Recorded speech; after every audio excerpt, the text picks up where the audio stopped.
बेटा 6.4 मशक करेंगे आप। काल्बों की ज़रब है, ठीक है। और ज़रब जो है वो काल्बों की हैसियत ऐसे रखती है जैसे इंसानी जिस्म में रीढ़ की हड्डी की हैसियत। अगर आप काल्बों की ज़रब जो है इसको सीख लेंगी तब आप अच्छे तरीके से जो है वो काल्बों का जो भी क्वेश्चन आपको हल करने के लिए आता है आगे वो तब आएगा। 6.4 से आगे जितनी भी मशकें हैं, अगर आपने काल्बों की ज़रब को अच्छी तरह से क्लियर कर लिया तो फिर आप उन्हें हल करने के काबिल होंगी। अदरवाइज आप हर सवाल में खुदा न खास्ता गलतियां करेंगी। एक चीज़ को अच्छी तरह से सीख लें तो चाहे 100 सवाल कर लें, तरीका वो हो आंसर ठीक आएगा। आप 100 सवाल कर लें और तरीके पे फोकस ना करें तो फिर आप जब भी कोई क्वेश्चन करेंगी आप उसमें गलती करेंगे। रियाजी एक ऐसी चीज़ है जिसमें अगर आप तरीके से हटते नहीं हो तो सवाल ही नहीं पैदा होता कि आपसे कोई गलती हो जाए या कोई सवाल हल ना हो। सो दैट इसमें से पूरे नंबर लेना, ये पहले ज़माने में इंग्लिश में एवं काट लेते थे, उर्दू में, लेकिन साइंस में और ख़ास कर मैथमेटिक्स ऐसा एक वाहिद सब्जेक्ट था जिसमें बच्चे को यकीन होता था मैंने सारा किया, मेरे पूरे मार्क्स आने हैं। हमने भी इंशाल्लाह पूरे ही लेने हैं।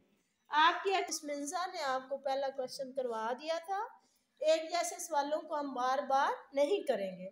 सवाल नंबर 6 को मैंने सिलेक्ट किया है कि बी सी के हासिल ज़रब का ट्रांसपोज बराबर है सी का ट्रांसपोज ज़रब बी का ट्रांसपोज। पहले हमने इस बी कॉलम को ले लिया कि बी कॉलम आपके पास जो है वो ये है और सी कॉलम जो है वो आपके पास -1, 2 और 4 है। बी कॉलम और सी कॉलम। अब यहाँ पे हमने लेफ्ट हैंड साइड ली कि बी सी का ट्रांसपोज, तो पहले हम सिंपल बी सी लेंगे, बी कॉलम और सी कॉलम का हासिल ज़रब। यहाँ पर हमारे पास बी आ गया 2, 1, -2 और 4 और सी की जगह आ गया -1, 4, 2 और 2।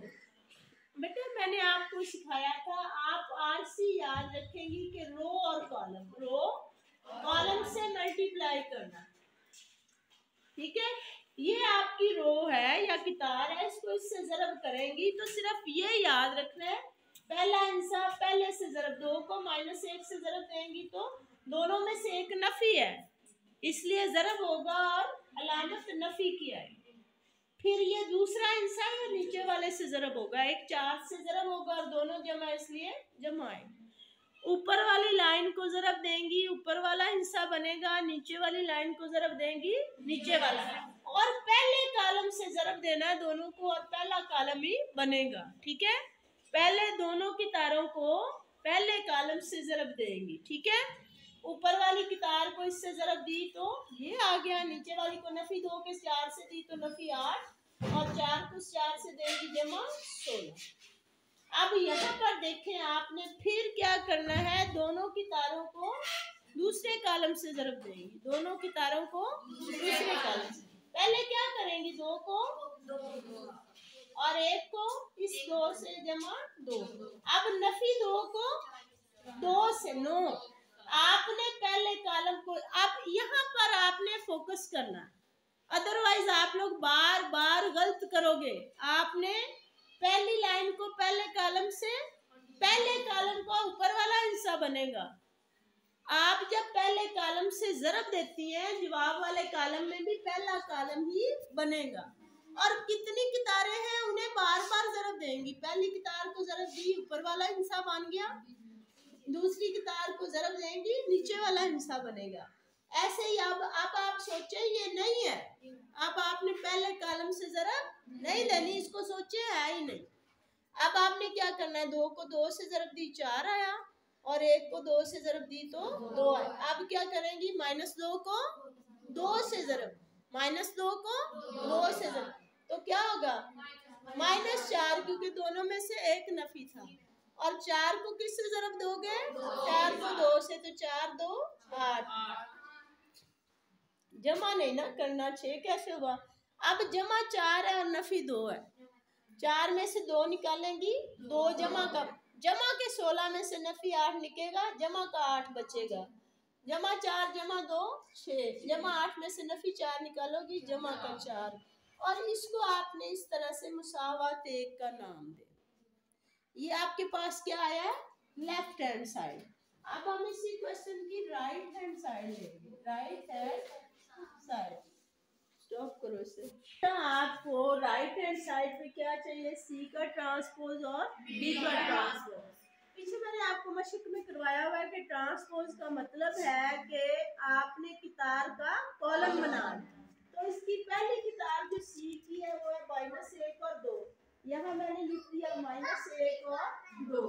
इसकी दूसरी किताब है 4 और 2, तो हम 4 यहाँ लिखेंगे और 2 इधर लिखेंगे। पहली किताब का पहला कॉलम बना दिया, दूसरी किताब का दूसरा।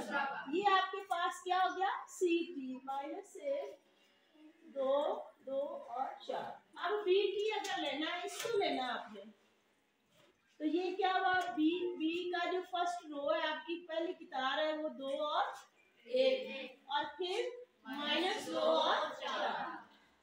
यहाँ पे ये दोनों जरब हो रहे हैं, 2 -2 1 और 4।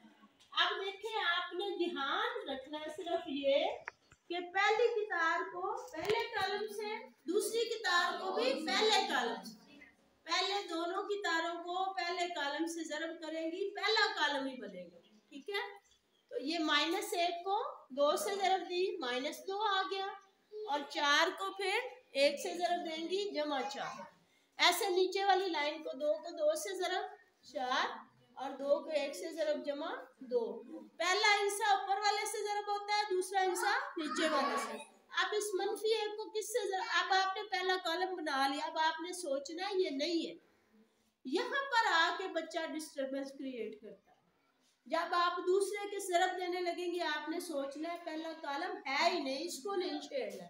आप मुझे बताओ, एक -1 को किससे जरब दो, -2। जब दोनों नफी हो तो जवाब क्या होता है, जमा होता है। तो 1 को 2 से जरब दी, 2, और फिर 4 को किससे जरब दोगे, 4 से, शाबाश। यहाँ पर 4 4 16।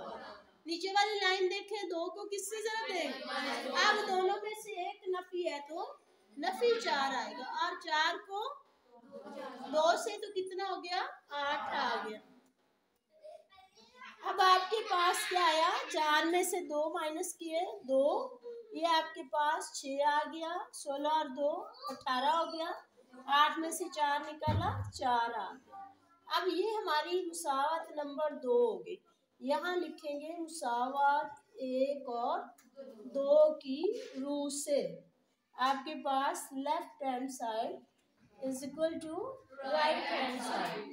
यहाँ पे ये देख ले, इसमें भी पहला हिस्सा 2, उसका भी 2, ये भी 6। What is here? 8 में से, इसको दफा बंद करो। अब आपके पास ये BC के इक्वल आया। जब आप इसका ट्रांसपोज लेंगी तो आप क्या करेंगी, फर्स्ट रो को फर्स्ट कॉलम में चेंज, यहाँ पर 2 आया, इधर 6 आ गया, 18 ऊपर और 4 नीचे, ठीक हो गया। BC जो है उसका ये आंसर था। इसके बाद आपके पास जो है BC का ट्रांसपोज, ये आपके पास आ गया 2 18 6 और 8, क्योंकि आपने पहली किताब जो थी उसको कॉलम बनाया, फिर दूसरी किताब का कॉलम बना लिया। तो ये मुसावत 1 में आप देखें आपके पास ये आंसर आया। मुसावत 2 में देखें, पहला कॉलम 2 और 6, इसका भी 2 और 6, दूसरा कॉलम 18 और 4, इसका भी 18 और 4। इसका मतलब है कि ये आपकी लेफ्ट हैंड साइड थी, उसका भी वही आंसर है, और राइट हैंड साइड का भी वही आंसर। तो left hand side is equal to right hand side. आप आगे चलते हैं क्वेश्चन नंबर 9 पे, जहाँ पे आपने सादा जरब करनी है, ठीक है। मैं आपको 1-2 क्वेश्चन करवाऊंगी, बाकी आपने होमवर्क में करने हैं, आप practice makes a man perfect. अगर आपको नहीं आता, आपने अगले दिन मुझसे पूछना है, मैं आपको वो लाइन समझाऊंगी। और अगर आप कर जाती हैं दैट्स वेल एंड गुड, आपने तरीका सीखना। आप 1-2 क्वेश्चन पे अपने दिमाग को इस कंडीशन पे ले आए कि आपकी जो थोड़ी बहुत गड़बड़ होती है ना, कभी इधर जरब कभी उधर, आप उससे हट जाए, ठीक है। आपके पास ये कितनी लाइंस है? एक। और ये कॉलम कितने हैं? दो कॉलम हैं। अब ये है कि पहले के कॉलम और दूसरी की लाइंस बराबर हो तो हासिल ज़रब मुमकिन होता है। ज़रब देते हुए हम क्या कर रहे हैं? कितार को कॉलम से। लेकिन ज़रब हो सकती है या नहीं ये देखने के लिए पहले के कॉलम और दूसरे की कितारें अगर बराबर हो तो ज़रब होगी, नहीं तो नहीं होगी। अब इसकी एक ही कितार है आपके पास, ठीक है? आप इसको यूं ज़रब देंगी कि दो को किससे ज़रब देंगी? एक से दो, एक दो, और पांच को दो से। 5 2 10। आपने पहले जितनी भी कितारें हो उन्हें पहले कॉलम से देना होता है। अगर एक कितार है आपके आंसर में भी एक ही कितार बने। अगर पहले कॉलम की दो कितारें आंसर में भी दो बनेगी। अब क्योंकि इसकी कितार ही एक थी हमें नीचे जाने की जरूरत नहीं है, हमारी सिर्फ एक ही कितार बनी। अब इसे दूसरे कॉलम से देंगी, सोचे ये है ही नहीं।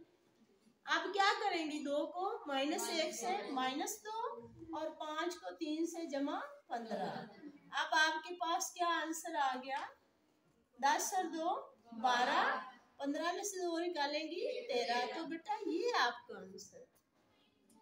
इन दो के दरमियान फासला जरूरी है। ये एक अलग कॉलम है, ये एक अलग है, और आपकी किताब जो है वो एक ही है वो। क्वेश्चन नंबर 10 को देख लेते हैं। हमारे पास क्वेश्चन नंबर 10 जो है वो दिया हुआ है 3 4 -1 -2 और साथ में -1 और 2। अब आप इंशाल्लाह ताला करने के काबिल होंगे। आपने ठीक ठीक करना है, ठीक है? आप देखें आपने क्या करना है? फर्स्ट कितार को फर्स्ट कॉलम से। तो आपके पास क्या होगा? 3 को किससे मल्टीप्लाई करेंगे? -3 आएगा, ठीक है? और फिर 4 को 2 से, तो ये जमा 8। अब देखें क्योंकि पहले कॉलम की 2 कितारें हैं, इसकी भी 2 कितारें बनेंगी, इसके नीचे आएगी। नीचे वाली लाइन को इसको ज़रब दे, -1 को -1 से, दोनों माइनस है इसलिए जमा 1 आ गया। और नफी 2 को 2 से देंगी तो जमा का माइनस का 4 आया, ठीक है? कितारें जवाब में कितारें उतनी होंगी जितनी पहले कॉलम में, और कॉलम उतने होंगे जितने दूसरे कॉलम में। देखिए कितारें कितनी थी? 2। इसकी भी ये 8 में से 3 निकालेंगी 5, और -4 में से 1 निकालेंगी -3। आंसर में देखें कितारें कितनी है? यूं कितार होती है ना, कितारें कितनी है? 2 है पहले कॉलम जितनी, और कॉलम कितने हैं? वो है दूसरे कॉलम जितना। आपका हासिल जरा भी तब मुमकिन होता है जब पहले कॉलम की कितारें दूसरे कॉलम के कॉलमों के बराबर हो। और आपका आंसर भी क्या होगा? पहले जितनी कितारें होंगी दूसरे जितने कॉलम होंगे। पहले की 2 कितारें, दूसरे का 1 कॉलम, इसलिए आंसर में आपके पास जो है वो 2 कितारें और 1 कॉलम। ठीक हो गया? में रकम है 1 5 3 और 1 मल्टीप्लाइड बाय b और 7 बराबर हमारे पास है 35 और 10। अगर ये कॉलम है तो a और b की कीमत मालूम करें। अब बेटा मैंने आपको बताया था जब कॉलम बराबर होते हैं तो मुतल्लिका अरकान बराबर होते हैं। अब इससे साफ नजर नहीं आ रहा ये ज़रब हो, इनके दरमियान में कोई अलामत नहीं है, इसका मतलब है ये ज़रब हो। तो क्या करोगे? पहली कितार को पहले कॉलम से ज़रब करो। 1 को किससे ज़रब दोगे? b से। कोई भी रकम जिससे भी ज़रब होती है उतनी रहती है, b भी रहेगा, ठीक है? और 5 को किससे ज़रब देंगे? 7 से, तो कितना हो जाएगा? 5 7। अब पहली कितार से इस कॉलम को किया तो पहली कितार बन गई, दूसरी कितार से करो 3 को b से 3 b, और 1 को 7 से तो जमा 7 1। शाबाश। अब हमारे पास आ गया 35 और 10।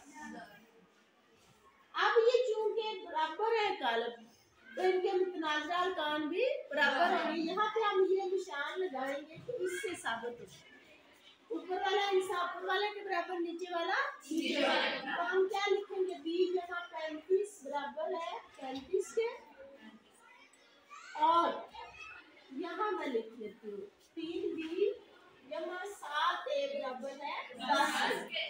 अब यहाँ पे b को उधर रख दिया, 35 मनफी 35 0 हो गया। यहाँ b की वैल्यू पुट कर दे, b की कीमत दर्ज करेंगे 3, जरब होगा 0 से, और जमा 7a बराबर आया 10, ये 0 हो गया।